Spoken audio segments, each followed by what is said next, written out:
Hey everyone, and welcome to this deep dive. Today we're going to be tackling something that I'm pretty sure all of you have experienced.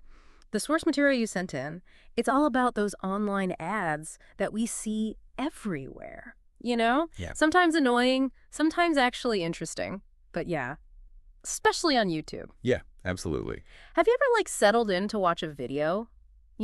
Could be anything. A Mm. cooking tutorial or a dog skateboarding or even a deep dive into some kind of conspiracy theory. Right. And then bam, an ad just pops up and ruins the flow. Oh, yeah, for sure. Yeah. I think we've all been there. Yeah, It's like they know exactly when we're hooked, and then they hit us with an ad for something completely random. exactly. It's like trying to learn how to make the perfect souffle and then suddenly I'm being told, I need new financial planning software. It's like, what? Yeah, or like when you're watching a video of a corgi in sunglasses, and the Yeah. next thing you know, you're looking at an ad for life insurance. Exactly. Where did that even come from? It's almost as if these ads are strategically placed to capitalize on those moments when we're most captivated. Right. There's actually a whole field of study around this attention economics. It's fascinating. Advertisers are very aware of the science behind anticipation Hmm. and are, increasingly shorter attention spans. Right. A well-timed interruption can be so effective at grabbing our attention, even if it's just for a few seconds. That makes a lot of sense. It's like they figured out the exact formula to snap us out of our, video-induced trance. Right. But thankfully we've got that skip ad button, Oh, Yeah. yes. Thank goodness for that. It's almost up there with the undo button or Twinterol plus Z, essential internet tools. Yeah, I agree. I mean, that skip button, it's more than just a convenience, though. Mm. It really signifies a shift in the power dynamic between viewers and advertisers. Mm-hmm. For the first time, we, the audience, have some control over the advertising experience. Yeah. We can actually choose whether we want to engage with the ad or just skip it entirely. I never thought about it Yeah. that way. That's really interesting. It's like we're finally getting a little bit of say in the matter. It's like we're not just passive recipients of whatever they throw at us anymore. Exactly. But even with the skip button, sometimes it feels like we're stuck in this loop of the same ads over and over again. Oh, yeah. If I haven't bought that mattress after seeing the ad 50 times, I'm Mhm. probably not going to buy it the 51st time. Right. It gets a little frustrating, especially when it feels so irrelevant to my interests. Yeah. That's where those limitations of retargeting and algorithms come in. Mm-hmm. The idea behind those technologies is to personalize the ad experience, Yeah. make it more relevant to you, but it doesn't always work as well as you'd hope. Right. Retargeting basically means that if you've shown interest in something online, Right. let's say you were looking at a pair of shoes online, Right. you're more likely to see ads for those shoes on other websites you visit. Oh, yeah. I've definitely seen that happen. Yeah, the algorithms, they try to predict what you might want to see based on your past behavior, Mm. but, they don't always get it right. Right. It's like they're playing a guessing game and they're not very good at it. And sometimes you end up seeing ads for things that are completely irrelevant to you. Right. Like you mentioned the diaper ads when you don't have kids, or ads for things you already bought. Yeah, exactly. Or ads for products that you've specifically said you're not interested in. It's like, come on.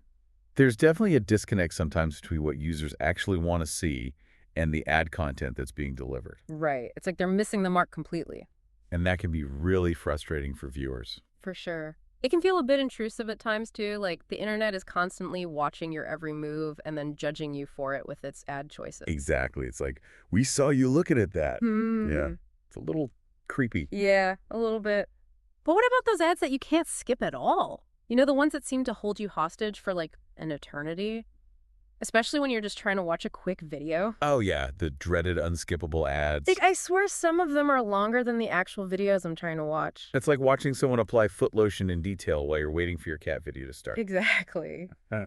It's torture. Unskippable ads are a tricky thing for advertisers. Yeah. On the one hand, they guarantee that the viewer is exposed to the entire message, which can be valuable for brand awareness or conveying complex information. Right. But on the other hand, they can create a really negative user experience and potentially damage the brand's perception. Yeah, I can definitely see that. People might start associating the brand with feelings of frustration or annoyance, especially if the ad itself isn't engaging or relevant to their interests. Right, you just sitting there fuming while you're forced to watch this ad you don't care about. And that's the opposite of what advertisers want. Exactly. So it's a delicate balance they have to strike. It really is. A tightrope walk between getting your message across and not alienating your audience in the process. Absolutely. Yeah. It really highlights that tension in online advertising. You've Yeah. got the content creators who are making the stuff we want to watch, and they deserve to get paid for it. And then you've got the advertisers who are trying to, get their message out to the right people. Right. And then there's us stuck in the middle. Exactly. We're the ones trying to enjoy the content without being bombarded with ads. It's a tough spot to be in. So where do we go from here? Are there any solutions to this whole ad problem? Well, some people turn to ad blotters, Yeah. but then you get those websites begging you to turn them off so they can support the creators. It's It, a real dilemma. it is. You want to support the people making the content, but you also don't want to be inundated with ads. Exactly. It's about finding that balance. Right. And let's be real, paying for premium ad-free services isn't always an option. Yeah, not everyone can afford that or even wants to. It feels like we're constantly being presented with this choice: endure the ads or pay up to avoid them. It's a tough choice. And even when you do pay, you're not always guaranteed a completely ad-free experience. Oh, yeah. I've seen ads for premium services while using those very same services. It's like the irony is not lost on them. Not at all. So it all comes back to finding that sweet spot, right? It's absolutely. Supporting the creators, delivering effective advertising, and respecting the viewer. Easier said than done, I guess. It's a challenge, for sure. And it feels like it's constantly evolving, too, with new technology and changing viewer habits. Oh, definitely. The digital landscape is constantly shifting. Speaking of shifting, have you noticed how some ads are trying really hard to be funny or relatable these days? Oh, yeah, totally. And Like they're desperate to go viral. it's almost like they're trying too hard. Sometimes it comes across as a bit forced or even cringy. Yeah, exactly. Yeah. I just want to know what the product is and why I should care. I don't need all the bells and whistles. Sometimes a straightforward, informative ad can be much more effective. I agree. But then there are those ads that are so bizarre and out there that you can't help but stop and watch. Oh, yeah, the ones that leave you thinking, what were they thinking? Exactly. It's like they're intentionally trying to be weird. But those are often the ones that end up booking viral. It's true. There's something captivating about an ad that completely defies your expectations. It might not lead to immediate sales, Yeah. but it can definitely boost brand awareness.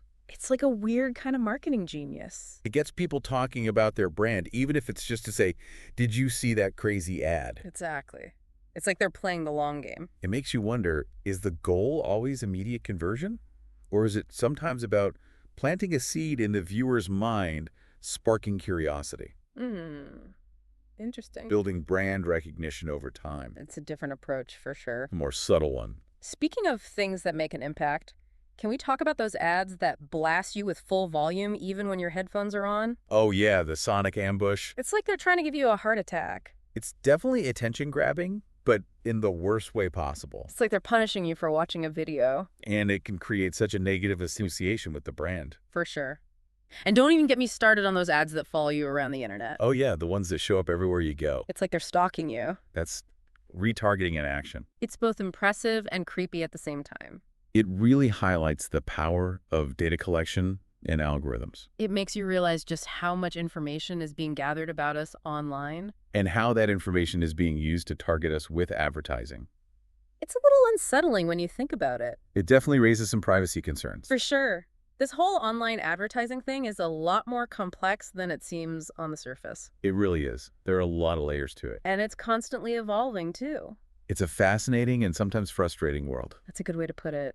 Mm. Yeah, it really is. It's a whole world out there. Yeah.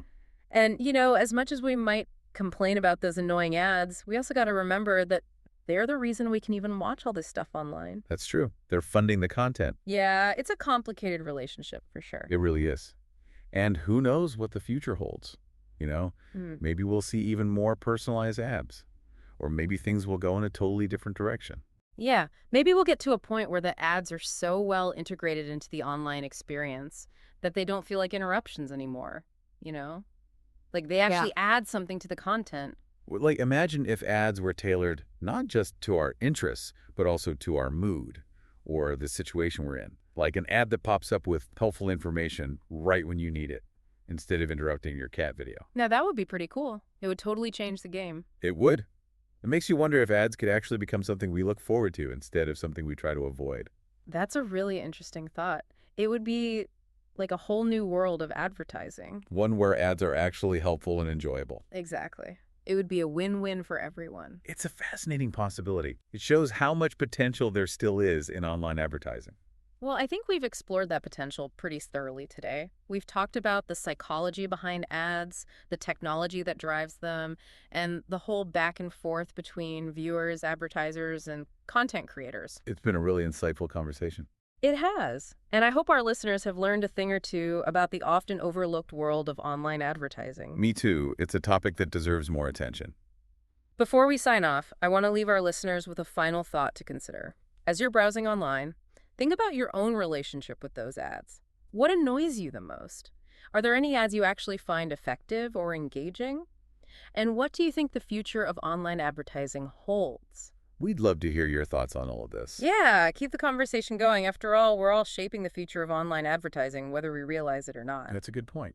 And who knows, maybe someday we'll look back on these early days of online advertising with a sense of nostalgia.